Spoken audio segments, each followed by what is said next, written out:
আসসালামু আলাইকুম। আপনাদের সাথে আছে আমি জুবায়ের হাসান। তুরস্ক ও ইসরায়েলের মধ্যে দিন দিন উত্তেজনা বেড়েই চলেছে। ইরান যুদ্ধকে ঘিরে এই উত্তেজনা সম্প্রতি তীব্র আকার ধারণ করেছে। যদিও তুরস্ক ইরান যুক্তরাষ্ট্র যুদ্ধবন্ধে শুরু থেকেই আপ্রাণ কূটনৈতিক প্রচেষ্টা শুরু করে। মিশর, পাকিস্তান এবং সৌদি আরব একত্রিত হয়ে তুরস্ক যুদ্ধবন্ধের উপায় খুঁজতে থাকে। এই চার দেশ একত্রে পাকিস্তানের রাজধানী ইসলামাবাদে একটি শীর্ষ বৈঠকও করে। ইসরায়েলের সাথে তুরস্কের উত্তেজনা শুরু হয় যখন ইরান যুক্তরাষ্ট্র যুদ্ধবিরতির দুদিন আগে ৬ এপ্রিল প্রেসিডেন্ট এরদোগান মধ্যপ্রাচ্যে যুদ্ধ বন্ধের সব প্রচেষ্টা নষ্ট করার জন্য ইসরায়েলকে অভিযুক্ত করেন। প্রেসিডেন্ট এরদোগান রাজধানী আঙ্কারায় সাপ্তাহিক মন্ত্রিসভার বৈঠকের পর বলেন, ইসরায়েল সরকার যুদ্ধবন্ধের সব উদ্যোগকে নস্যাৎ করে চলেছে। তিনি আরও বলেন, যদি সামান্যতম সুযোগও থাকে অস্ত্র নীরব করার এবং আলোচনার পথ খুলে দেওয়ার, আমরা তা কাজে লাগাতে আন্তরিকভাবে চেষ্টা করছি। তিনি বলেন, আমাদের আশা এই অবৈধ, অর্থহীন, অযৌক্তিক এবং মানবজাতির জন্য অত্যন্ত ব্যয়বহুল যুদ্ধ দ্রুত শেষ হবে। এরদোগান আরও বলেন, যুদ্ধবিরতি নিশ্চিত করতে তুরস্ক কূটনৈতিক যোগাযোগ বাড়িয়েছে। যুদ্ধ দীর্ঘায়িত হওয়ার সাথে সাথে আমরা সতর্ক করেছি যে এই আগুন অন্য দেশেও ছড়িয়ে পড়তে পারে। সংঘাতের ৩৮তম দিনে এসে আমরা এখনও আমাদের অঞ্চলের জন্য একই উদ্বেগ বহন করছি। বাড়তে থাকা ঝুঁকির মুখে আমি এবং আমাদের মন্ত্রীরা কূটনৈতিক যোগাযোগ জোরদার করছি। তুরস্ক যুদ্ধ বন্ধে মধ্যস্থতার চেষ্টা করেছে, বিশেষ করে পাকিস্তান ও মিশরের সাথে আলোচনা করেছে। এরদোগান আরও বলেন, ইসরায়েল উত্তেজনা থেকে লাভ নিচ্ছে। এর প্রমাণ হলো আল আকসা মসজিদ বন্ধ রাখা, ফিলিস্তিনি বন্দীদের জন্য মৃত্যুদণ্ডের ব্যবস্থা চালু করা এবং লেবানন ও সিরিয়ায় উত্তেজনা বাড়ানো। ওদিকে তুরস্কের পররাষ্ট্রমন্ত্রী হাকান ফিদান তুরস্কে নিযুক্ত মার্কিন রাষ্ট্রদূত টম ব্যারাকের সাথে সাক্ষাৎ করেন। এই বৈঠককে মার্কিন রাষ্ট্রদূত গঠনমূলক বলে উল্লেখ করেন। তিনি এক্সে প্রদত্ত বার্তায় বলেন, আরও নিরাপদ অঞ্চল গঠনে আমরা কাজ করছি, সেখানে তুরস্কের অংশীদারিত্ব গুরুত্বপূর্ণ।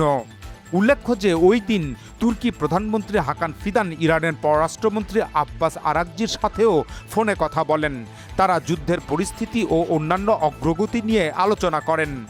এরপর ৮ এপ্রিল যুক্তরাষ্ট্র ও ইরান যুদ্ধবিরতিতে সম্মত হওয়ার পর প্রেসিডেন্ট এরদোগান ট্রাম্পকে সতর্ক করেন।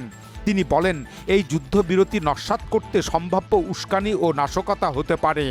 তবে এরদোগান নির্দিষ্ট করে হুমকি সৃষ্টিকারী কোনো দেশের নাম উল্লেখ করেননি। তবে সবাই ধরে নেন যে এটা তিনি ইসরায়েলকে উদ্দেশ্য করে বলেন। প্রেসিডেন্ট এরদোগান এক্সে দেওয়া এক বার্তায় যুদ্ধবিরতি চুক্তিকে স্বাগত জানান।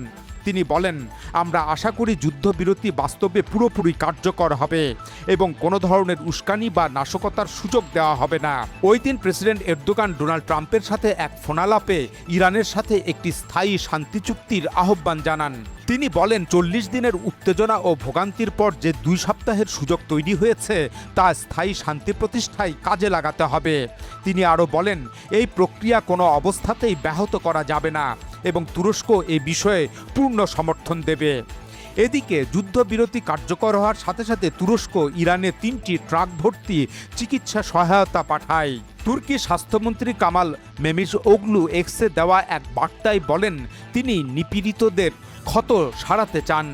এভাবে প্রেসিডেন্ট এরদোগানের যুদ্ধবিরতির প্রচেষ্টা এবং ইরানের প্রতি সহমর্মিতা দেখে ইসরায়েলের প্রধানমন্ত্রী নেতানিয়াহু ক্ষিপ্ত হয়ে ওঠেন।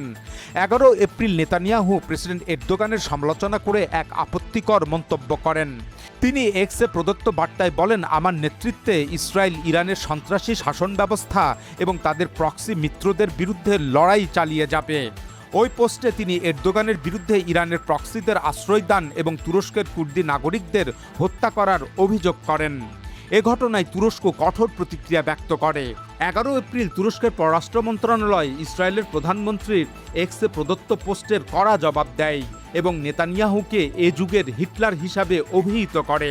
তুর্কি পররাষ্ট্র মন্ত্রণালয়ের বিবৃতিতে বলা হয়, ইসরায়েল ও নেতানিয়াহু সম্পর্কে তুরস্ক যে সত্যগুলো বিভিন্ন আন্তর্জাতিক মঞ্চে তুলে ধরছে তা নিয়ে অস্বস্তি থেকেই এই আক্রমণ এসেছে। নেতানিয়াহুর অতীত অপরাধের রেকর্ড প্রমাণ করে যে তিনি এই সময়ের হিটলার। আন্তর্জাতিক অপরাধ আদালত তার বিরুদ্ধে যুদ্ধাপরাধ ও মানবতাবিরোধী অপরাধের জন্য গ্রেপ্তারি পরোয়ানা জারি করেছে।